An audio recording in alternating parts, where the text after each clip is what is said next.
Me da mucho gusto saludar esta mañana a José Medina Mora, presidente de la Coparmex. José, ¿cómo estás? Buenos días. Muy buenos días, Rodrigo. Qué gusto saludarte. Igualmente, gracias por comenzar la semana con nosotros en esta entrevista. Y primero preguntarte cómo va la discusión con el gobierno federal. Me pareció ver un cambio de tono en tu discurso ahí en el contexto del Infonavit, que en un momento vamos a hablar con Carlos Martínez.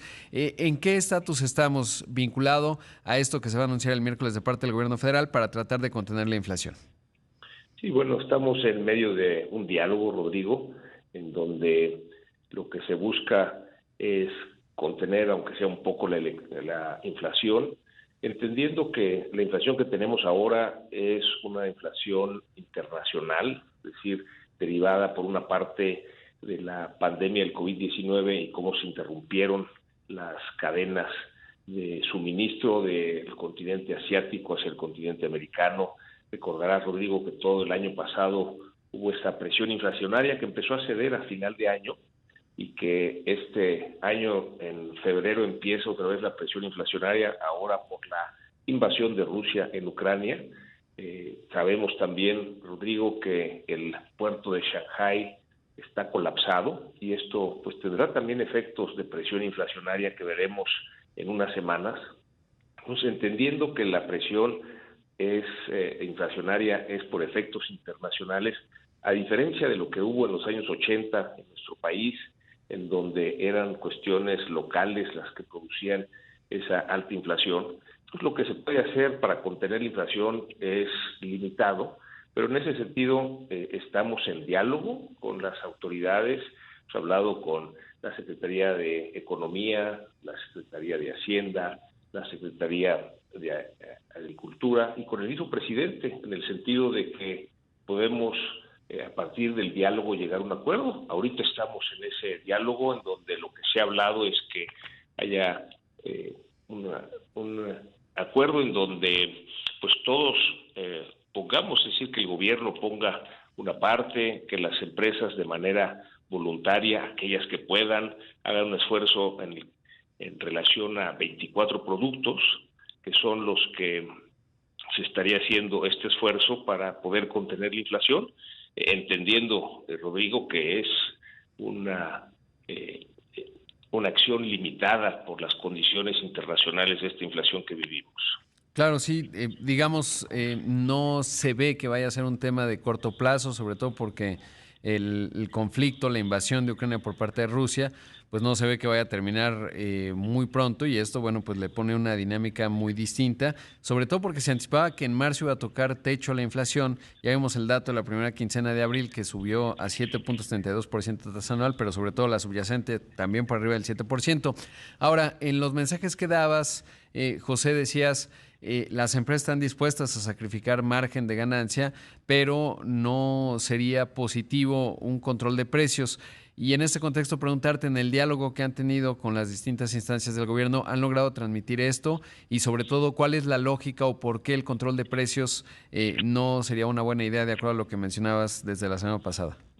Sí, bueno, cuando se hablaba de que iba a haber control de precios, hubo una postura muy clara, no nada más de Coparmex, sino de todos los organismos empresariales, en el sentido de que no es un buen camino porque el control de precios distorsiona los mercados y eso hace que eventualmente quien pague las consecuencias es el consumidor. Y ya lo vivimos, Rodrigo, en el mercado del gas LP, en donde sí se puso un control de precios, que esto generó que, por ejemplo, ahora ese precio tope está por abajo del costo de las empresas distribuidoras de gas LP, lo cual quiere decir que al vender están perdiendo, lo cual pues es algo que no se puede sostener.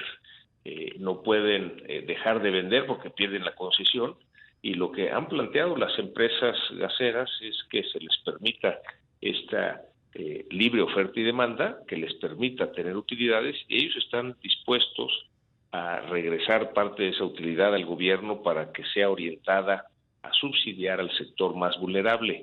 En este sentido, hay que entender que al poner el precio tope, como lo puso el gobierno en el gas LP, pues hay un subsidio a un sector de la población que no lo necesita, y por lo mismo que se distorsionan los mercados, empieza a haber escasez de producto, lo cual hace que en algunas regiones precisamente aparezca un mercado negro y este sector más vulnerable pues tiene que comprar ese gas LP a veces con 20 o 30% de sobreprecio.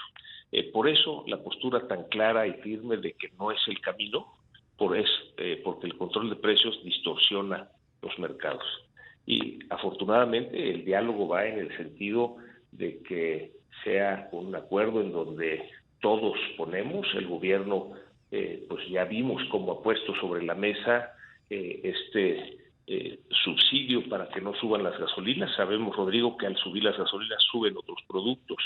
Esto tiene un costo importante.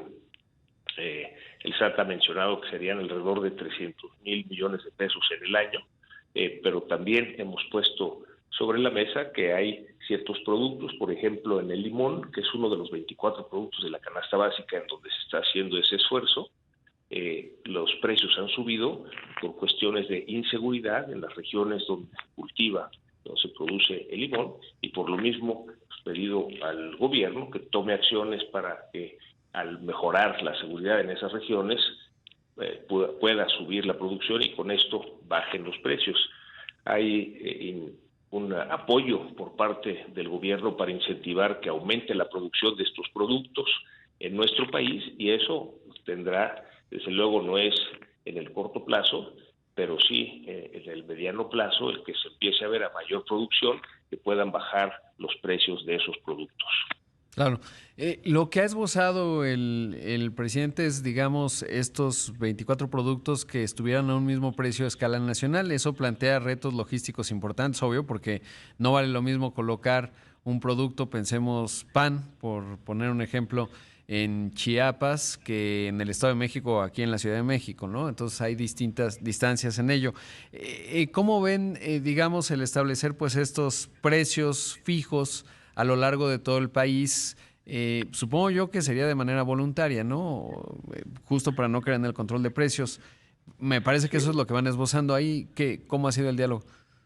Sí, en el diálogo lo que se ha puesto sobre la mesa es que hay empresas grandes con muchos productos que pueden hacer esfuerzos mayores, a lo mejor en algún producto en especial, mientras que hay otras empresas, tanto productoras como distribuidoras pequeñas, que a lo mejor solo su único producto es uno de esos 24 y que no podrían hacer un esfuerzo mayor. Y por lo mismo es más bien dejar en un entorno de diálogo voluntariamente, a ver qué esfuerzo puede hacer cada empresa y que con eso se pueda contener la inflación, aunque sea de manera limitada. Por supuesto.